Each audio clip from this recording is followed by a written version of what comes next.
Okay, so before we even get into anything, there are two things that I really want to talk about. First off, this is a spoiler review for Eternals. If you have not seen Eternals yet, you probably don't want to watch this video. If you have seen Eternals already, sit down, buckle up, because we about to have some fun. All right, first off, the very first thing I want to talk about is Ikaris. Did anybody laugh their ass off when my man yeeted himself into the sun? The scene was so emotional. It's like at the last minute, he's in front of Cersei and he makes the decision that instead of killing her, he actually loves her and joins the Unimind so that she can use her powers of manipulation to turn the awakening Celestial into marble. Awesome. And they have like this really emotional scene where he's like floating in front of her and she's looking up at him and they trade words back and forth and my man just like nopes out of the conversation. Like nopes out of the conversation, just whoosh, gone, Supermaned it. And I was like, okay, so you know, maybe he's leaving Earth. He's probably gonna go back to the World Forge, or he's gonna go to Titan, or he's gonna go somewhere. Nope, my man flies like across the universe at this frightening speed and just yeets himself into the sun. And I was like, word? It completely took me out in every way, shape, and form. It completely took me out of the experience. Because here's this like emotional scene. Like the emotions are flowing. Richard Madden is kicking ass. Fucking Gemma Chan is kicking ass. I'm about to tear up. My man's like, nah, can't be with y'all no more. Yeet. Completely cracked me up. Like, blew my mind completely that that's the decision that they made to go. They decided to go with in regards to Ikaris. But it completely blew my mind that he went out that way. Will he come back? There's a chance. We didn't actually see him die. This movie actually did a good job of showing deaths or revealing deaths. His death wasn't actually revealed. You see him flying to the sun, but you don't actually see him like burn up. He's just in there. So chances are he may come back for a future movie. Second off, and I have his name written down here because like I always forget his name.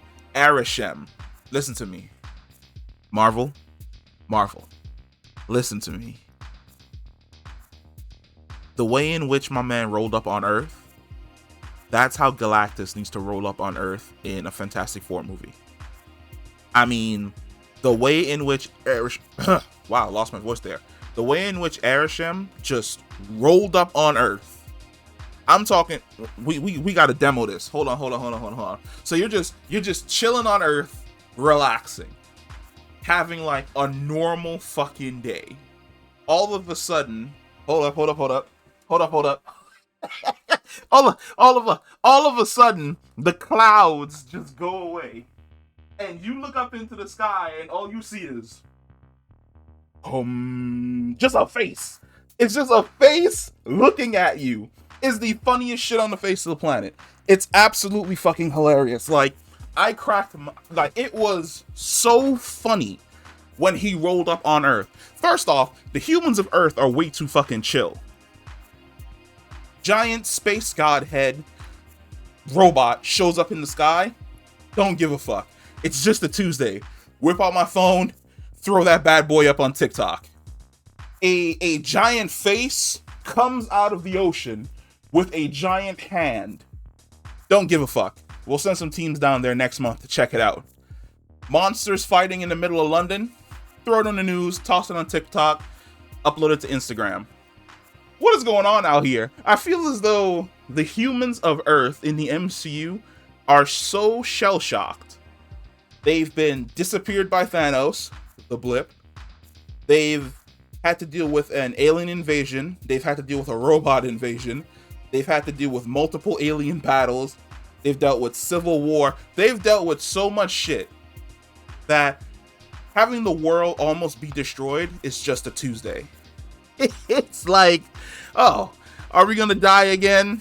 Must be Thursday. It's the funniest shit on the face of the planet because I was like, where's the reaction? There's a giant fucking alien fighting in the middle of the streets in London, and people are just walking up the street like, Tony Stark and the Avengers, somebody's gonna show up in like 10, 15 minutes. They'll handle this shit. Look, man, like, I just got off work. I worked a 9 to 5. It's late. I just got out of the pub. I'm just trying to, like, drink some beer, then go home and go to sleep, then wake up and go to my shitty job in the morning. I don't really have time for this alien thing. One of you mutant, enhanced, inhuman, super Power Rangers, y'all are going to be able to deal with this. And it's funny as hell, because I really didn't expect that type of reaction. But then at the exact same time, you take a look at how desensitized people are in regards to violence in the real world, where it's just like, another one happened. Another one happened. It doesn't really shock me that in Marvel,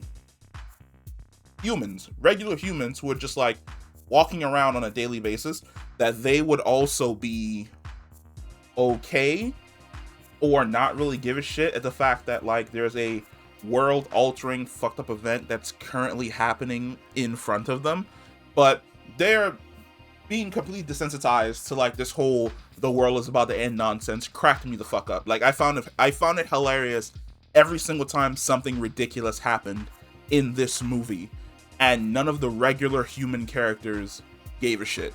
They were just like, Tuesday, whatever. So we're gonna take it from the top, and we're gonna talk about Dane Whitman, played by Jon Snow himself, Kit Harington. Why is he in this movie? Don't get me wrong, I love Kit Harington. I can't wait to see him be Black Knight Dane Whitman down the line.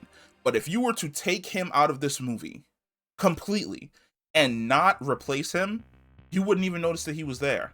He essentially shows up to be the other Stark that Gemma Chan's character Cersei is essentially dating when she's not dating Richard Madden's character. And it's just like, why? Like, why put him in here? It would have been far more better if he was an Easter egg, which is he wasn't in any of the promotional material, that they didn't even reveal that his character was going to be in the movie. And then you went in and you're like, the fuck, Jon Snow, what the hell's he doing in here? And you're like, ooh, Dane Whitman. Then he disappears, and you know that he's not going to be important to the story. Then you move on, and he returns at the end, and then he sets up his post-credit scene, and you're like, that's going to be dope as shit. And we're definitely going to drop a video about who he was talking to in the post-credit scene. I have some theories. I've got some theories, and one of them is extremely interesting. But there's no point in his character being in the movie. The villain of the movie, I don't remember his name. Alpha Deviant. He has a name. He said it once. I didn't care. It was essentially whatever.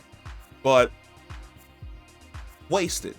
In my opinion, this entire movie should have centered around the relationships of the Deviants themselves. Having them interact with each other, having them go apart, then try and come back together as these eternal beings that have different outlooks on humanity and love and existence, essentially debating one another. Having them come back should have been the main core of the movie, with the Deviants and the emergence being this thing that's kind of happening off the side. But he didn't need to be in the character. He didn't need to be in a movie at all, because his setup is weak. Him popping up to essentially do the big CGI fight scenes, weak. Angelina Jolie's character of Thena killing him later on, weak. I was just like, why is he in here? Whatever. He's gone. The twist with Richard Madden, in my opinion, is the better twist. He's the better villain, because when that change where he's silent and brooding the entire time, like he's like always off in the corner and he's always observing everything that's going on. His responses are measured. He's really straightforward. But when they're on the ship, that change, when he talks to I have their names next to me, Kumail Nanjiani's Kingo. When he talks to Kingo and Kingo's like, yo, we have been through so much together. Whatever you decide, I'll follow you, because You've never let me down. You've always led us down the right path. And he kind of has like an existential crisis. Then the next time you see him, he's in the armory, I'm guessing, because they stand up against the wall and their armor comes on. He's in the armory and he puts on his armor, and Gemma Chan's looking at him like, what are you doing? And it's the first time you see her look at him with fear. Excellent. Excellent. Richard Madden needs to be a villain more often, because when he puts on that armor, he goes from this understanding, sympathetic character to just straight cold. Just a cold soldier executing his orders. Because the first thing he does is he walks into that side room and boom, blows up the machine that they're working on. Instantaneously. He's like, nope, you guys aren't working on this. This isn't going to happen. We're going to destroy this world. Then we're going to get together. Then we're going to get the hell up out of here. And then we're going to reset and go to a completely new world. He is all about the mission. And that twist makes such a better villain. You don't need a CGI villain like other Marvel movies. That wasn't needed at all. What you needed was a villain whose motivations you can understand. He's a being that has been on these missions for like 7 million years. He goes on a mission, he gets reset. He goes on another mission, he gets reset. And he's always following Ajak. He kills her, which completely warps his mind. Which, you can say that his mind was already warped when they were in Babylon, which is one of the first kingdoms that they're a part of. When they were in Babylon and he realizes that he's in love with Cersei, the soldier part of his brain and the part of his brain that was slowly becoming human and adjusting to emotions were at war with one another. The soldier part of his brain wanted to complete his mission. The human part of his brain just wanted to live a happy life with Cersei. But when Ajak told him essentially what was going to happen and what they were waiting for in regards to the emergence, it was like, well, all of this is going to be erased. But I love her. But the planet needs to be destroyed. But she loves them. But I have to complete my mission. Do we really have to complete the mission? Does this planet really have to be destroyed? But I can't stand against Aramesh. But is Aramesh right? Is it right to destroy an entire planet to like essentially seed life, where you're basically only seeding one life in the form of a celestial who can go off and do whatever the fuck he wants? So the conflict inside of him was there. Richard Madden does a fantastic job just showing that conflict, where he's remorseful and he's angry. He's remorseful at the fact that he has to keep the secret from Cersei. He's angry at the fact that he wants to go against the mission because he loves her. He's angry at the fact that Ajak, the one person who he felt was on his side in completing the mission, no longer feels as though completing the mission should be done. He's sad at the fact that he has to kill her. He's sad at the fact that eventually he's going to have to kill Cersei. He's angry at the fact that he has to complete this mission alone and they're no longer working as like essentially a family. And Richard Madden does a fantastic job portraying that. The subtle facial twitches gave me Homelander vibes, where there were certain parts in the movie where his character would react emotionally in regards to like about to kill someone, and I'm like, yo, he's gonna Homelander you, just gonna zoop right down the middle, slice you in half, call it a day. Like, you can see it, it's in his eyes, he's crazy. Moving on from, I completely lost his name. I was talking about him just now, but it's gone. Richard Madden's character. We are going to talk about the two weaker Eternals that I feel as though where 8 of them got really great development in the movie. 2 of them kind of got pushed to the side. And the first one is Makkari, which Makkari is dope as shit. She's one of my favorite Eternals. Later on in the movie, when they're like, the location that we need is somewhere on the planet, I need you to go and find it. And she just books it, and she is gone. And I'm talking, we've seen the Flash run, but Makkari, especially her comic book counterpart, she's not localized to a planet. Once she develops her full potential, she can essentially run across the cosmos. And she's faster than the Silver Surfer, who already moves across the cosmos at a ridiculous speed. But Makkari hauling it ass, and I love the way in which it looks, because she is hauling ass through just everything, and you see everything just flying by her at like this super high speed. Then they zoom out to see her just zipping across the entire planet, and you're like, that's dope as shit. Where the fuck was she? We could have used you at like one of the earlier fights. And her last fight with Richard Madden is absolutely fantastic, where she is just dogging him in a corner, just super high speed punches from every single fucking direction, running up and stopping so that he gets hit by like the full force of the G-force blast that her wind causes, slamming him into the wall. Dope as fuck. Absolutely love it. The fight between, in my opinion, the fight between the Eternals and Ikaris was way more interesting than the fight between the Eternals and the Deviants, where I was having way more fun watching them fight Ikaris than I was when they were fighting the big CGI monsters, except for Goliath. Goliath is played by, hold on, I can't find him, Ma Dong-seok, which I think, if I remember correctly, he's the dude from, is he the dude from that zombie movie? Train to Busan, yeah. He is dope as shit as Goliath.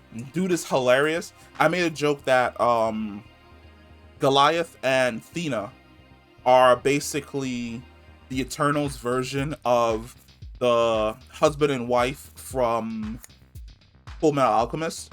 It's essentially what they are. They're like off living in Australian desert somewhere where he's just like making food and fighting shit that may come up onto like his reservation. Dope as hell.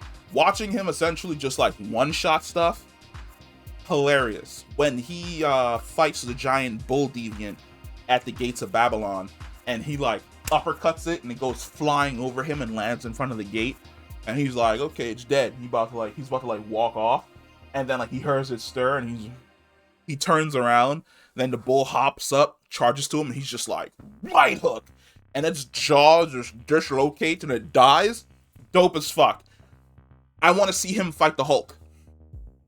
Not Bruce Banner Hulk. I want to see him fight the Hulk from Thor Ragnarok. I want to see him go and fight Edward Norton's Hulk. Like, yes, there has to be a point in time throughout all of their history where the Hulk accidentally ended up in Australia and he had to fight Goliath, and Goliath knocked him the fuck out and sent him like shipped him back to America.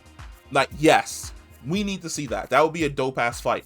But essentially, his character dies, and it really hits me in the chest because, man, the chemistry between Goliath and Thena's character, played by Angelina Jolie, is there. Holy fuck.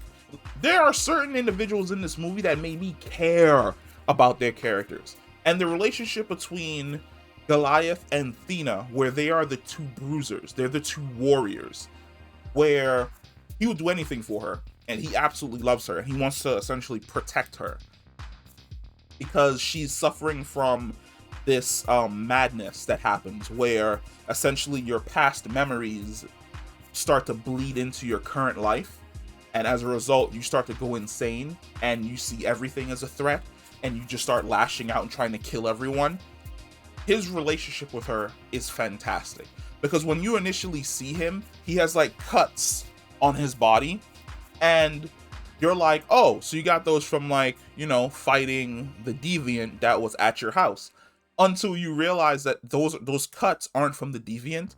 It's from all the times that Thena lost control of herself and attempted to kill him, and he's had to like either hold her to stop her or knock her out so that she wasn't a threat to anyone, which is why they live way off in the middle of like the Australian like desert, away from essentially everything. I thought that was nice, like the subtle hints and nuances. Now, another character who actually has really great development is Druig, which he's another character who's not in the movie a lot, But man, when he's in the movie, he is an absolute scene stealer. And Druig is played by Barry Keoghan. Fantastic. Bring him back. Because I feel as though Druig is definitely the person who says what he feels. Where his observation of the world and humanity in general is straightforward and it's harsh, but it's also true. Which I don't think they're in Babylon, they may have been in Sumeria. It's the second kingdom that they're essentially in. And the Crusaders are running around the kingdom with guns, killing everyone. And there's another character that I'm gonna go in depth with. His name is Phastos, played by Brian Tyree Henry. Phastos makes a comment that this is his fault. Because he essentially has been fostering human creativity over the centuries, it's led to the point where humans have developed guns. And it's led to the point where certain civilizations are ahead of others, and they're using their technological advancements to slaughter the lesser civilizations. Where Druig responds, the problem is we've been given a directive to essentially remain hands-off, where we're not to interfere with their lives and their wars. We're only supposed to interfere if it involves a deviant. But if we were to take a more hands-on approach, we could squash a lot of the wars and conflicts that these humans get into. Druig's ability is essentially mind control, where he can control the minds of everyone around him. And it's even referenced to the fact that he's so powerful, if he wanted to, he can control every single mind on the planet. However, Ajak tells him not to do it. She essentially tells him that we're not supposed to interfere with humans. We're supposed to leave humans alone to their own devices to develop on their own. We may nudge them here or there to help them develop, but we are not supposed to take a hands-on approach to anything. So Druig says, fuck this, like this mandate is bullshit, which he's right. It is bullshit, and he leaves. But is he right? And I felt as though his reasoning was there, where it's basically like, if anytime someone was going to do something bad, like if someone was going to kill someone, I would be able to just stop them, send them off to the police to get arrested, and we can move on with our day. You're not allowing me to do that. You're allowing these people to kill each other and take advantage of each other, and that's wrong. But when we see him later on, his perspective on that is changed. His discussion is essentially, while yes, if I wanted to, I could stop every single bad thing on the planet from happening. But the problem is, when you take that away from humans, they lose their creativity. They would stagnate. The best parts of them are literally their free will, their ability to decide for themselves, their abilities to overcome struggle and sacrifice and become better people. If you keep them sheltered and protected and you stop evil from constantly happening, then they never develop. They never learn to depend on themselves. So he also came to acknowledge that, you know, humanity is messy.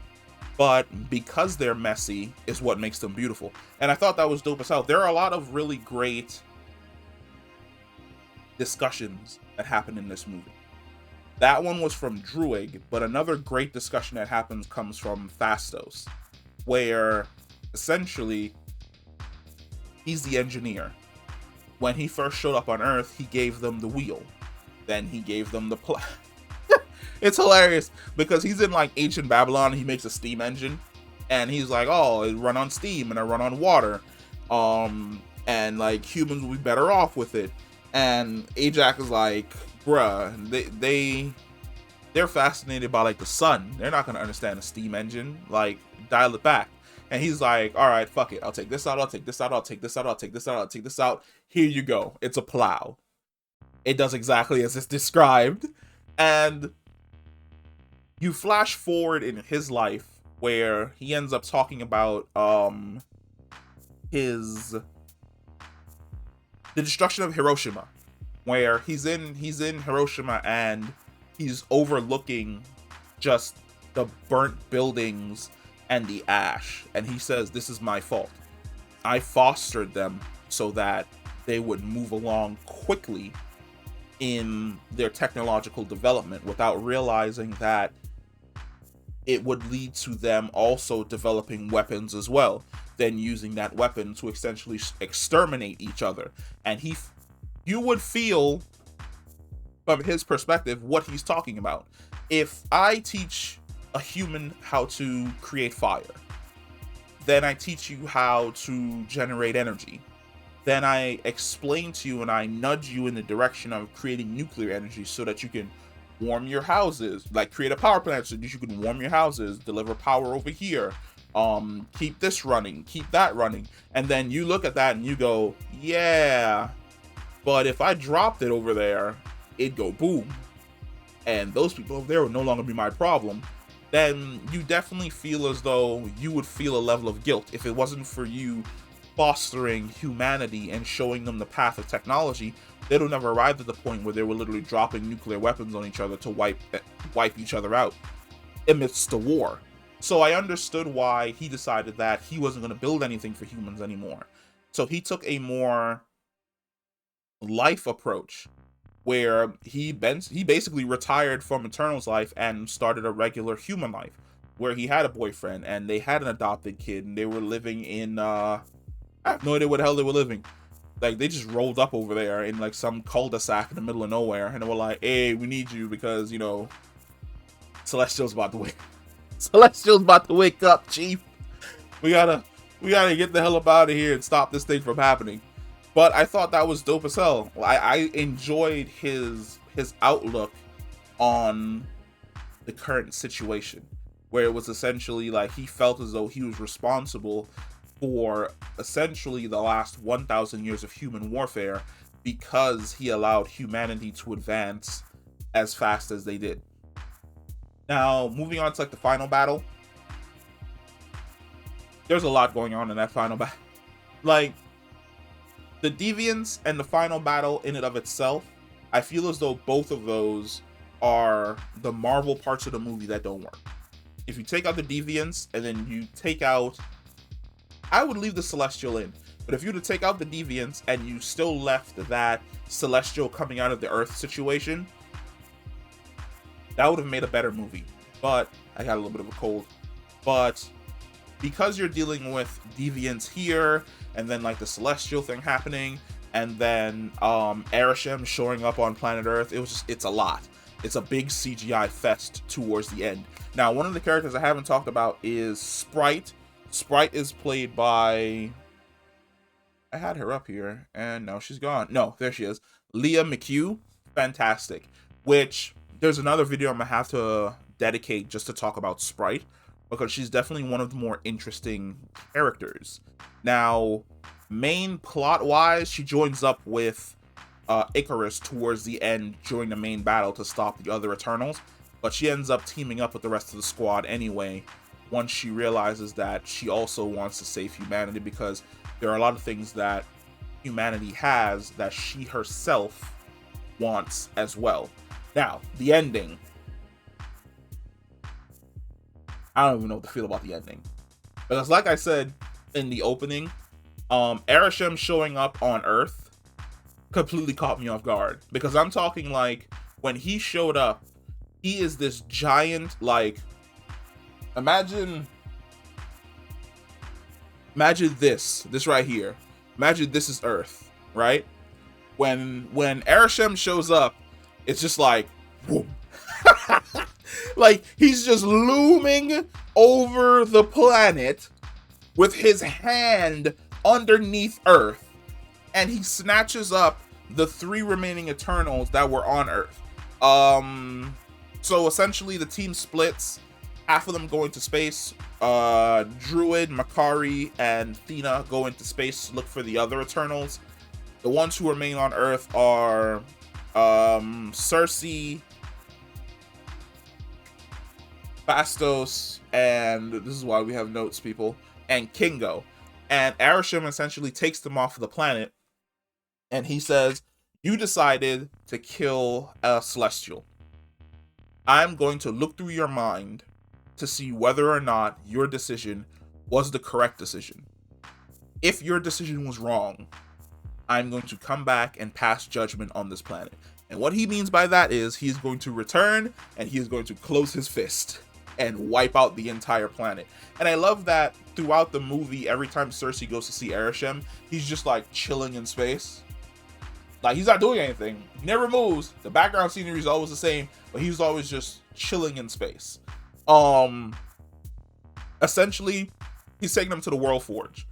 It's teased earlier on in the movie that essentially all of the Eternals are created at the World Forge. They're basically more advanced versions of Vision. They're synthezoids, essentially. Celestial synthezoids. But their memories from all their previous missions are uploaded into the World Forge.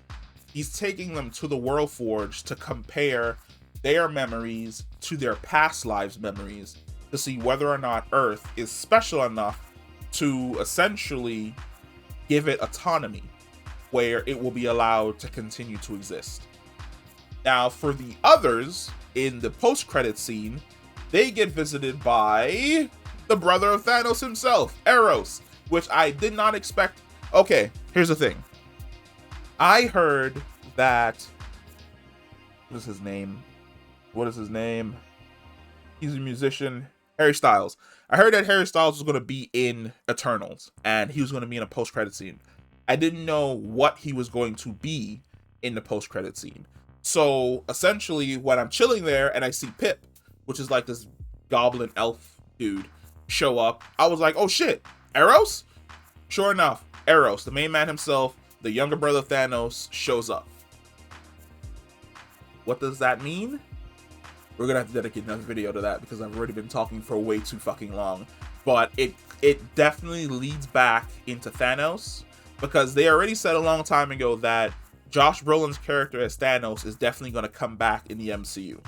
So it's definitely going to lead into Thanos, and it's definitely going to lead into Kang, because there's a lot going on over there as well. Then we're getting to the mid-credit scene. Back to Dane Whitman. Kit Harington shows up once again for his final 2 minutes, and this time he actually has the Ebony Blade. Now, the way in which the Ebony Blade works is it's a cursed blade. It's been passed through his family for generations. Once he lays hands upon it, he essentially becomes a magical, mystical version of Captain America, only with a magical sword that can cut through anything and absorb magic. Before he could touch the blade, we definitely see the blade. There are these markings on the blade that are, as he sticks his hand out, the markings start turning, trying to touch him. Somebody shows up. Somebody pops up at the end, and that's also going to be another video, because I have a theory who it might be, and I may be wrong, but all you hear in the background is a voice go, "Are you sure this is the right decision, Mr. Whitman?" And he turns around and the movie ends. But yeah, that's Eternals. That's going to be the spoiler talk for today. There's a lot definitely going on in this movie, and I fucking love it across the... Like, I loved all of the Easter eggs in the movie. Like I said, the movie definitely has bad spots, but I would rewatch this movie multiple times before I rewatch a lot of the other movies inside of the MCU. But, yep, that's the video. If you made it all the way to the end, holy fucking shit, you are amazing. If you liked the video, hit the like button. If you are not subscribed to the channel, hit that subscribe button. If you are subscribed to the channel, I fucking love you. And I will catch you in the next video if I actually hit this button on time. Peace.